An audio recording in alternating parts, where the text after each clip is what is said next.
What's going on, fellow A-Plusers? It is I, your host as always, Adam Perez, back once again with a brand new episode today as we're finally going to go ahead and get into Naomi, episode number 10, if I'm not mistaken, as we are officially back from quite a bit of a hiatus, if you will. This probably felt more like a mid-season finale. Well, I don't want to say a mid-season finale, but more like a return from a mid-season finale, just based off of the time period that we certainly had to wait for, as we're now kind of crossing into the double digits of this particular show. So I'm certainly glad to definitely go ahead and see Naomi back. I will admit I definitely have enjoyed this season in regards to the mystery, the storytelling, some of the really great character work that they've certainly done so far. It is definitely a little bit of a slow burn. I can understand some people's maybe pushback in regards to it, maybe wanting a little bit more superheroing, certainly in the first half, to really draw you in. I think you really have to enjoy sort of the story and the mystery and some of the twists and turns and reveals that we're certainly getting this season so far to really maybe appreciate it for what it definitely is. But I gotta be honest with you, if we were asking for a little bit more of that superheroing, right, of that action, if you will, we finally got it here in this particular week's episode. And so I'm kind of hoping that this is a sort of a turning of the event, sort of turning the page to really setting a brand new tone and a vibe for the second half of this season, right? Like, I'm kind of hoping the first half of the season ends up being sort of that character development, laying the groundwork, right? Building up those supporting characters, really setting things up nicely for sort of a big action-packed kind of second half, if you will, or at least that's what I'm certainly hoping for, because this episode definitely was very much more tense, if you ask. If you ask me. Plus, the idea we got more action in here, also special effects seemingly maybe even taking a slight boost up, if you will, right? There definitely feels to be things in motion right now as we head towards the second half and the finale, that it's finally kind of starting to pick up steam. So we'll see, though. We'll see. This is just the first episode since it's been back, so there's a part of me that's hoping that this is now changing into a new trajectory, if you will, to really get me hyped. Because don't get me wrong, while I'm definitely enjoying the story again and the characters and things like that, I certainly want more from this season than what we've definitely have gotten so far. And so I'm really hoping that this is lining up extremely nicely here, because I thought we had some great character work here. And for me, the idea of seeing Naomi struggle with the mistrust of her parents now and the growth that she winds up showing by the end of this episode, I think was pretty amazing. While I'm sitting here watching it, even before we get to the end, I was really impressed and seeing just how Kaci Walfall has kind of changed the Naomi character a little bit. Just all her trials, tribulations, the truth that she's certainly learning, right? She definitely is growing sort of into her own independent person that sooner or later is really going to have to make some tough decisions and really kind of stand on her own sort of thing. So I really like the growth of seeing that character and where she's certainly at right now, especially in this particular episode, where she really gets pushed, if you will, right? Really having to deal with the mistrust of her parents in here, finding out that they are in fact aliens.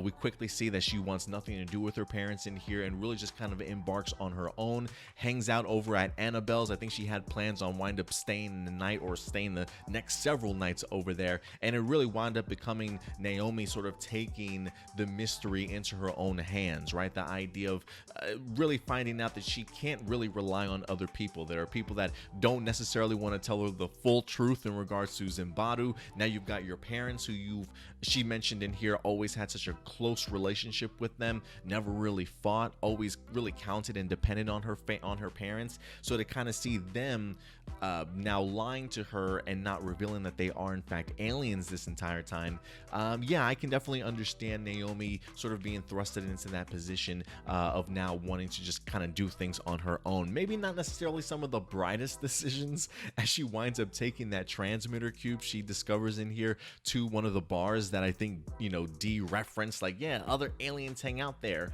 It's just like this kid just randomly walking up there, showcasing the alien artifact that you wind up finding, really draws some unkindly attention to her, if you will. So yeah, Naomi not necessarily making the best decisions, but she's definitely doing her best to try and find out everything that she certainly can. And I gotta be honest, I really enjoyed the moments between Akira and Naomi in here, getting to see a little bit different side of the Akira character, who's I thought had a really fantastic showing in here. We only have gotten like glimpses of her in season 1, so the fact that they're now really making her a much more important character of the second half, I think really shows the trajectory for the remainder of the season. But the fact that Naomi is really learning here, being thrusted into her very first battle, I thought it was actually cool that Mac winds up popping up at the end of this episode at the party that she winds up going to.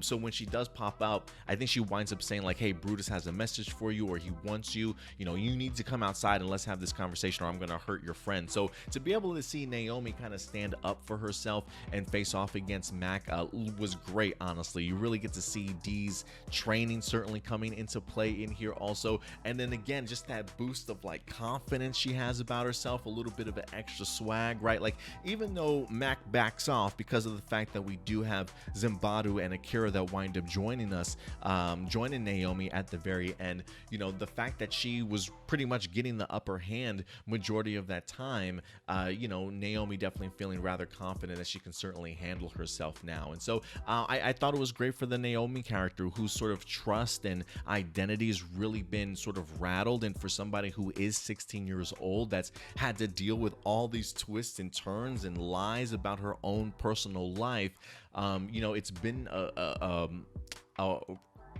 bumpy struggle for her, but she's finally sort of coming into her own, and I think that was a fantastic showcase of that here in this episode. Whether it was the Dee's training, everything that she's learned from Zimbadu and Akira, really all coming together at a perfect time, and you can see Naomi really holding herself a little bit taller after that encounter. So really great stuff, and I think it's definitely going to give her confidence certainly moving forward, maybe even gives Zimbadu and Akira confidence moving forward, in knowing that, hey, listen, she's kind of coming into form now, right? Maybe we have this opportunity to be able to kind of do something here. So it should be interesting to see where it goes.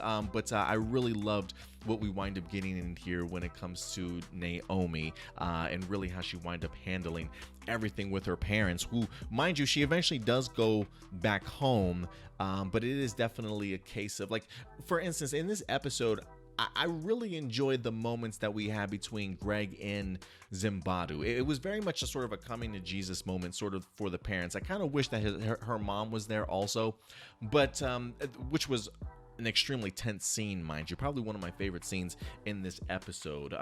Really having to hear some truths that Greg probably did not necessarily want to hear. Look, it's the idea of, like, you've had 16 years, bro, to go ahead and tell your daughter this. The fact that you failed to do so, that's on you, right? And I love the fact that Zimbadu winds up mentioning the idea that, she's in more danger now because of the fact that you certainly didn't tell her the truth then, and, like, I listened to you to not tell Naomi the truth, and that's on me also. So I love the fact that Zimbadu not only owns up to his own faults, which now allows him to push forward and really view Naomi differently and really help her out.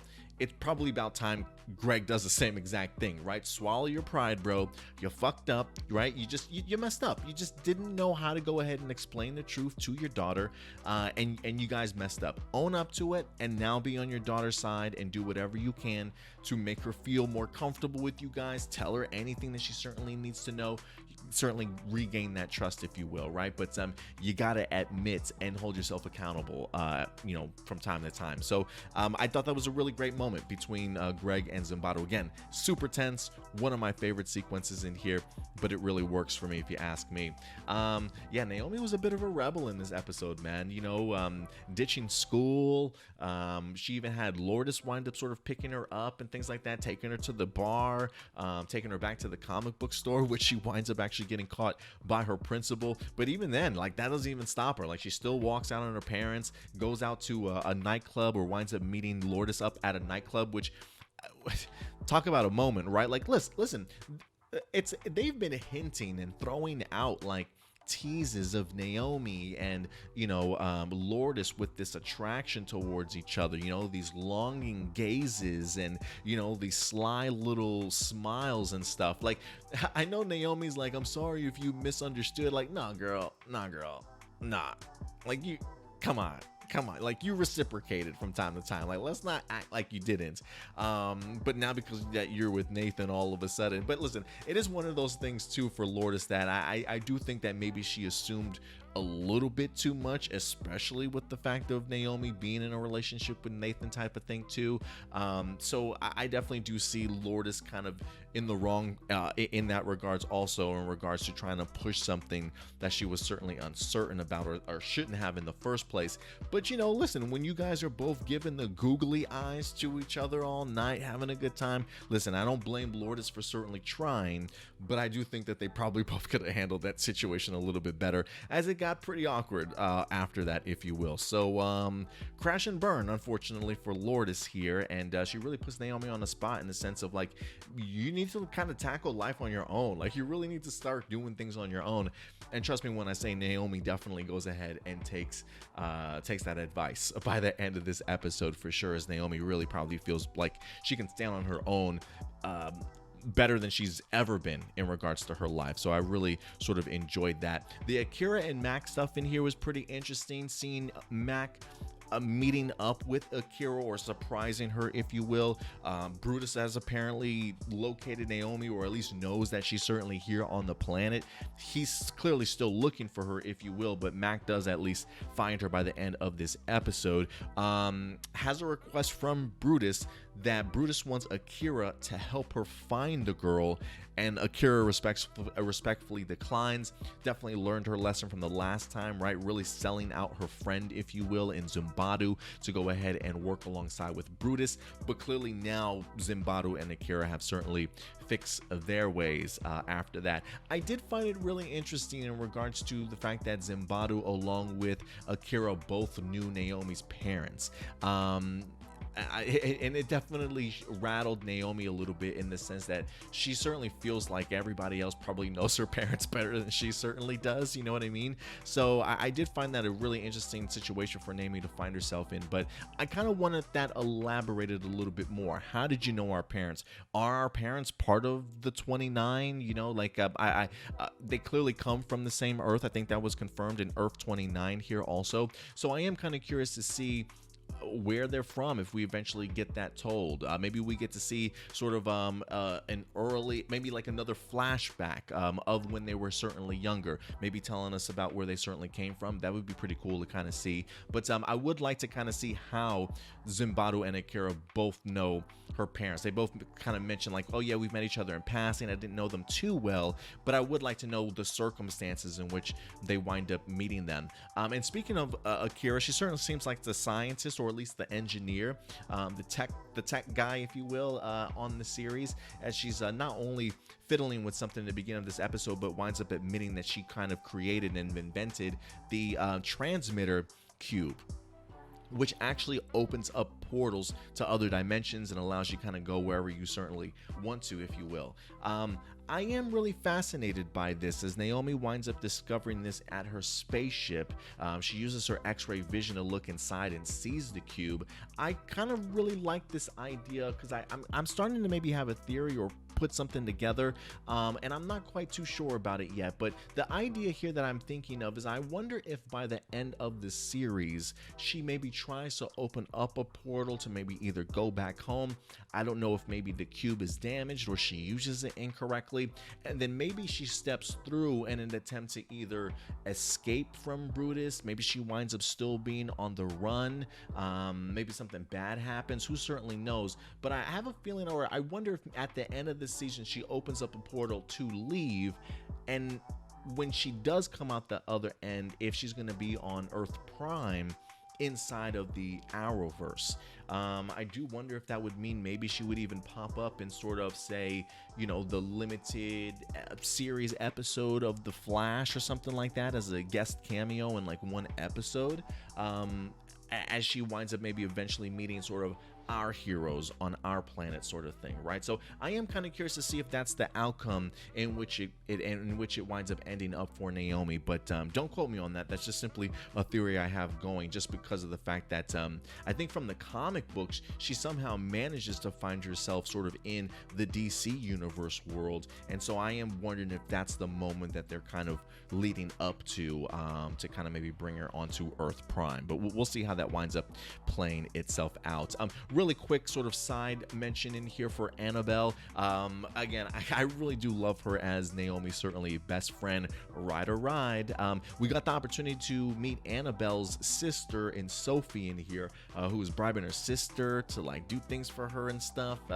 I think it was like, don't tell mom, I'll pay you $20. Nah, how about 50? And I'll put the headphones on, type of thing. I really love the squabbling between the two, but we even wind up getting ourselves a great moment between Annabelle along with Dee in here again. And you guys know how I really like that sort of coupling between those two. I think they just got great sort of timing and chemistry with each other that just really brings out a great sort of comedic dynamic with those two, as Annabelle really sort of leans on Dee to kind of express how she feels in regards to maybe not necessarily being able to talk to Naomi's parents, that she's knows as like a second mom, when she's trying to be a great friend for Naomi at the same time. Like, just props to Annabelle for being a great friend to even feel that way in the first place and just stick by her girl the entire time. So again, a fantastic showcase of a great friendship in there, but then also being able to lean on Dee with the awkward glances over at Sophie, as even Sophie's given the googly eye sort of thing. Just some really great comedic moments